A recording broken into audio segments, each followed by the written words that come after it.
Hello, today I'm sharing a card using the new Mama Elephant's Little Snowman agenda. I just got this in the mail and had to create my first Christmas card of the season. And since this stamp set is all images, I decided to tape it down in my Misti and stamp the entire stamp set. And for any of the snowmen that I don't use, I can save it for a later card. I'll just stamp this a couple of times to make sure I have a good impression for all of the little images, since there's a lot of details to the stamp set, and since the snowmen are pretty small, I want to make sure that I get everything stamped nicely. Since I don't have the coordinating dies, I'm going to run this through my scan and cut, leaving a slight border around these images. And for this card, I pulled out Mama Elephant's grid window die to plan out which snowmen I wanted to use for this particular card. And once I have that planned out, these images are ready to color. And I particularly love this set because snowmen are so easy to color. And since I'm using so many of them, this actually went by really quickly. I'll color up most of the little accessories that the snowmen have with them. And all the colors that I'm using will be listed down below and also on my blog. But the coloring for these images goes pretty quickly, and I use more or less the same colors among the different images. And for the snowman itself, I do use one color, which is a cool shadow, and it really gives that dimensional effect. So I'm just going to pop in a little music, and I'll come back when I'm done coloring.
So for the grid window, I'm going to die cut a piece of Bristol Smooth paper. I'm planning on using distress inks for this, so I want to be able to use a paper that blends the distress inks really well. So I'm going to go ahead and die cut the window die. And once I have that done, I'm going to flip it around and tape all the pieces down. I'm doing this because I'm going to use distress ink on the entire image, and I just want it to look cohesive. For this die, it adds a stitch frame around the card panel, and I want to mask that off. I want a matted look for this card, but didn't want to add the extra dimension for it. So I'm pulling out two blues. It's going to be Chipped Sapphire and Faded Jeans. And I'm going to use Faded Jeans for the top portion of this panel, and I'm going to use the Chipped Sapphire for the bottom panel. And the difference is very slight, but I decided just to go ahead with it anyway. And when I'm done adding those blues, I'm going to take the black soot color and add it to the edge of the card panel.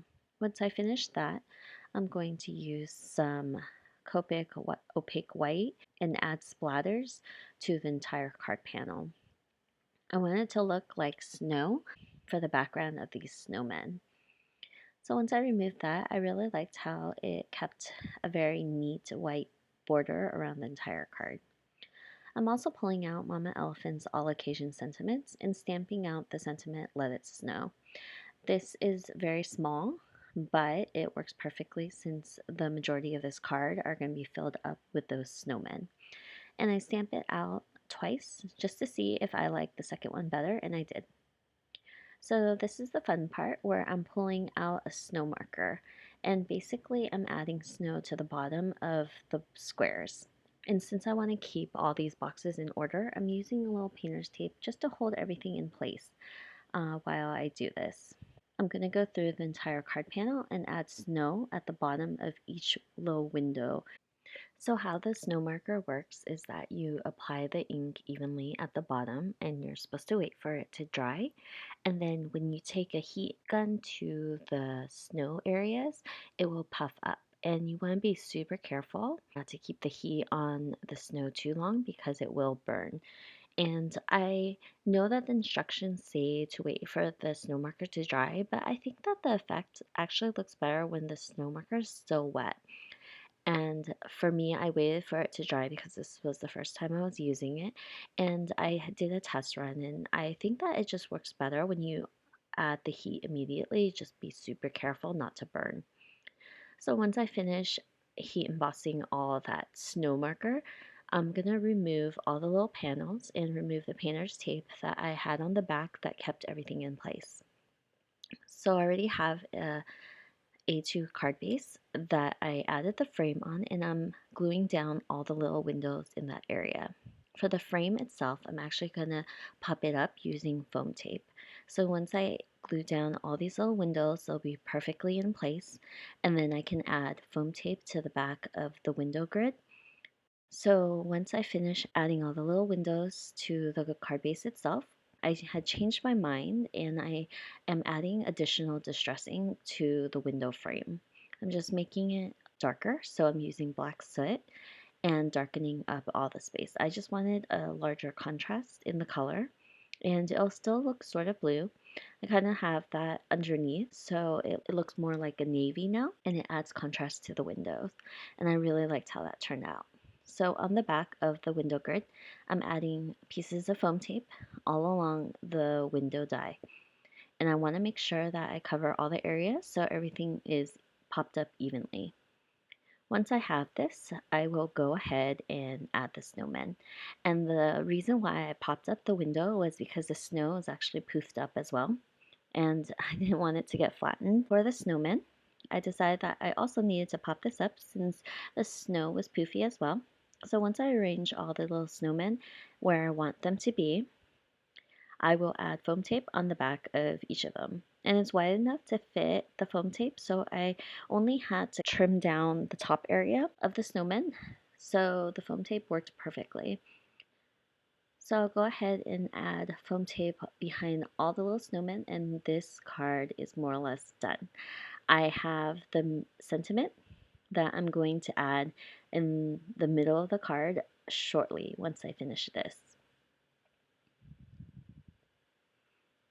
For the sentiment itself, I trim it down using scissors, and I also add Memento Tuxedo black ink on the edges so that there's no white showing. I originally was going to lay it flat against the card panel, but then I decided that I needed to pop it up because it sort of got lost on the card. So I'll add foam tape on the sentiment and I'll pop it in to the center, and this card is done. I think it turned out super cute. Looks like a lot of effort went into it, but it was a pretty simple card. And this is the first Christmas card of the season for me. So I hope you enjoyed this card, and I'll see you guys next week for another video. Bye.